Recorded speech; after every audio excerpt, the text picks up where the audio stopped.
Hola de nuevo. En este caminar por la profecía bíblica, hoy hablaremos del tiempo en el que la libertad de conciencia será amenazada.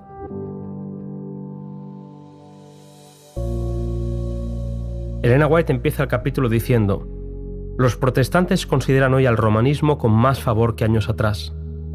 Entre los protestantes está ganando terreno la opinión de que, al fin y al cabo, en los puntos vitales las divergencias no son tan grandes como se suponía, y que unas pequeñas concesiones de su parte los pondrían en mejor inteligencia con Roma. Estas declaraciones, con las que se abre este capítulo 36 del conflicto de los siglos, fueron escritas hace ya mucho tiempo. Hoy son muchos los que sostienen que es injusto juzgar a la Iglesia de nuestros días por los errores, abominaciones y abusos del pasado. ¿Será que la pretensión de infalibilidad sostenida por 800 años es cosa del pasado? Roma asegura que la Iglesia nunca erró ni errará jamás. La Iglesia católica no abandonará nunca su pretensión a la infalibilidad. Y Elena White escribe en un lenguaje que nos puede resultar llamativo en nuestros días: deróguense las medidas restrictivas impuestas en la actualidad por los gobiernos civiles, y déjese a Roma recuperar su antiguo poder y se verán resucitar en el acto su tiranía y sus persecuciones. Antes de seguir con este audio, es importante resaltar lo que la autora del conflicto escribe: hay verdaderos cristianos en la Iglesia Católica Romana. Sirven a Dios lo mejor que saben y lo hacen de todo corazón. No se habla de los católicos fervientes y sinceros, sino del romanismo como sistema que actualmente no está en más armonía con el Evangelio de Cristo que en cualquier otro periodo de la historia. Hoy, en las iglesias protestantes, muchos son los que atribuyen al fanatismo o a la puerilidad todo temor expresado acerca del catolicismo romano en los Estados Unidos, pero la Iglesia romana no ha cambiado. Esta es una frase categórica y llamativa, pero necesita ser escuchada. Roma sigue extendiendo su influencia y aumentando su poder. Sus iglesias y capillas aumentan en los países protestantes. Sus colegios aumentan en popularidad en Estados Unidos. Hay una tendencia peligrosa a perder de vista el verdadero carácter del romanismo, y de ahí la importancia de leer con atención este capítulo. Con frecuencia, se supone que la religión católica no es atractiva y que su culto es una serie de ceremonias áridas y sin significado, pero están equivocados. Elena White habla del culto católico y sus ceremonias que impresionan profundamente. También habla de la belleza de su arte, de sus procesiones, de lo imponente de sus iglesias y altares que son objeto de admiración en todo el mundo. Su música no tiene igual, y el esplendor y la pompa de sus ceremonias ejercen un poder seductor, fascinador, que engaña a muchas personas y les impide ver la pureza, la simplicidad y la hermosura del verdadero evangelio. Dios ofrece una experiencia transformadora y poderosa. El mundo admira una experiencia religiosa aparente, fascinadora, pero falta de poder. Una iglesia que afirma tener el derecho de perdonar pecados mediante la confesión degrada al ser humano. En lugar de acudir a Dios, el confesor acude al sacerdote que hace el papel de representante de Dios. Elena White afirma: para todo aquel a quien le agrada satisfacer sus malas tendencias, es más fácil confesarse con un pobre mortal que abrir su alma a Dios. Es más grato a la naturaleza humana hacer penitencia que renunciar al pecado. Es más fácil mortificar la carne usando cilicios, ortigas y cadenas desgarradoras que renunciar a los deseos carnales.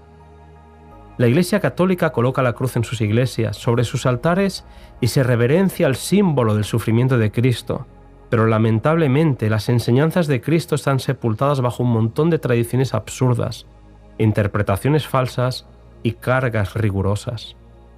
Almas concienzudas quedan presa constante del terror, temiendo la ira de un Dios ofendido. Se da culto a imágenes y a reliquias, se invoca a santos y se exalta la figura del Papa alejando a la gente de Dios y de la obra de su Hijo a favor de la humanidad. Hay un esfuerzo claro y sistemático de distraer la atención de la gente del único que puede asegurarles la salvación. Hablamos de una iglesia que en su tiempo de supremacía usaba instrumentos de tortura para obligar a los hombres a aceptar sus doctrinas. Horribles matanzas ocurrieron en la historia hacia aquellos que no quisieron ceder a sus enseñanzas.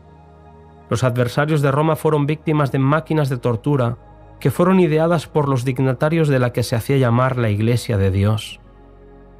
Cruel fue el dominio de este gigantesco sistema de engaño en el corazón mismo de la cristiandad. Elena White escribe: la Iglesia Católica le pone actualmente al mundo una cara apacible y presenta disculpas por sus horribles crueldades. Se ha puesto vestiduras como las de Cristo, pero en realidad no ha cambiado. Todos los principios formulados por el papismo en edades pasadas subsisten en nuestros días. Las doctrinas inventadas en los siglos más tenebrosos siguen profesándose aún. Nadie se engañe. El papado que los protestantes están ahora dispuestos a honrar es el mismo que gobernaba al mundo en tiempos de la Reforma, cuando se levantaron hombres de Dios con peligro de sus vidas para denunciar la iniquidad de él.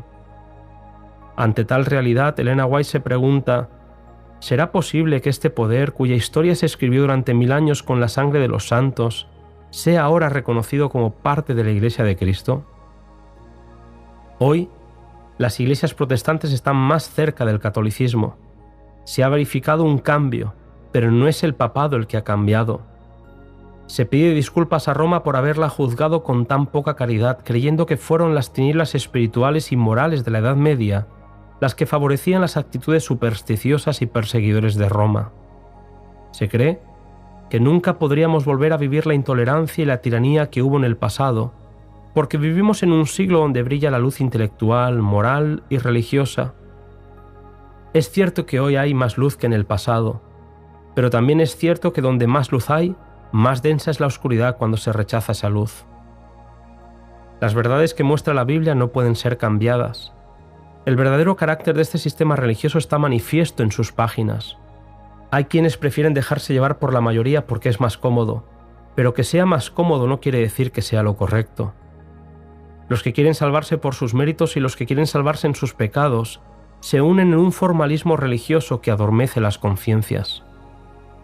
Sin fundamento bíblico para ello, las iglesias protestantes defienden la idea de venerar el domingo como día sagrado. Sin darse cuenta, están siguiendo las huellas del papado. La profecía advierte que esta actitud permitirá que el papado recobre la supremacía que perdió en el viejo mundo. El papado ve en la santidad del domingo una señal de su autoridad, y las iglesias protestantes están colaborando en exaltar ese día como lo hizo el catolicismo en el pasado. La tradición humana, por antigua que sea, no puede anular el mandamiento de Dios. Elena White dedica una gran porción de este capítulo a recordar la historia de este fatídico cambio. Siglo tras siglo, la autoridad de la Iglesia hizo todo lo posible por transferir la santidad del sábado bíblico al domingo. Así, en el siglo XVI, un concilio papal ordenó explícitamente: recuerden todos los cristianos que el séptimo día fue consagrado por Dios y aceptado y observado no solo por los judíos, sino también por todos los que querían adorar a Dios. No obstante, nosotros, los cristianos, hemos cambiado el sábado de ellos en el día del Señor, domingo. Recordar el cómo se forzó a los cristianos para que obedecieran un mandato humano es importante porque la palabra de Dios nos enseña que estas escenas han de repetirse cuando los católicos romanos y los protestantes se unan para exaltar el domingo. La profecía bíblica afirma que el poder representado por la bestia con cuernos de cordero hará que los habitantes de la tierra adoren a la primera bestia que presenta el capítulo 13 de Apocalipsis. Este importante tema que nos anuncia que tarde o temprano se impondrá una marca que declarará la autoridad de ese poder que proclama el tener el derecho de cambiar la ley divina.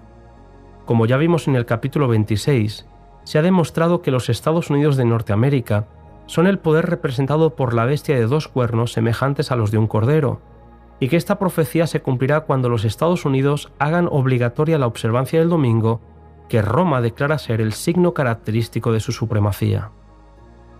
Pablo afirma que el hombre de pecado subsistirá hasta la segunda venida, segunda de Tesalonicenses 2:8.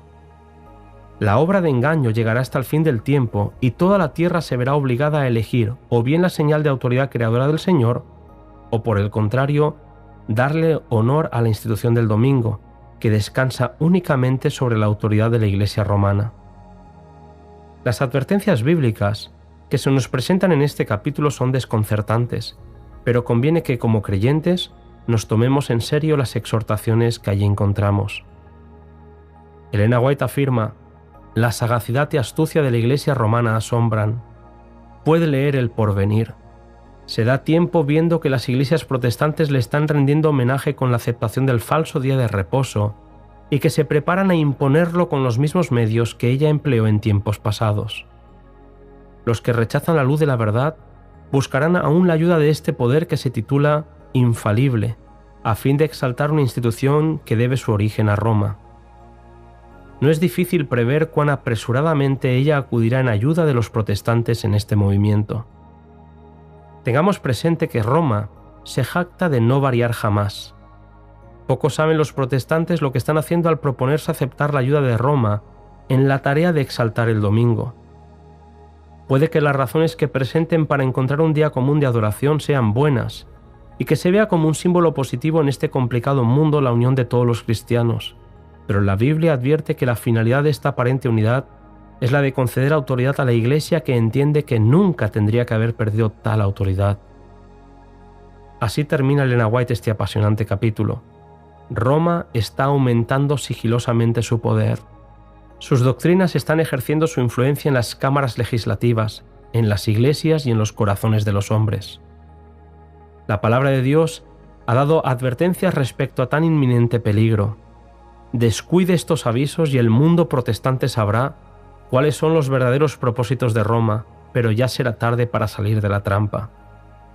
Todo lo que Roma desea es asegurarse alguna ventaja, y esta ya le ha sido concedida. Pronto veremos y palparemos los propósitos del romanismo. Cualquiera que crea u obedezca a la palabra de Dios incurrirá en oprobio y persecución. Que Dios nos ayude a permanecer fieles a su palabra.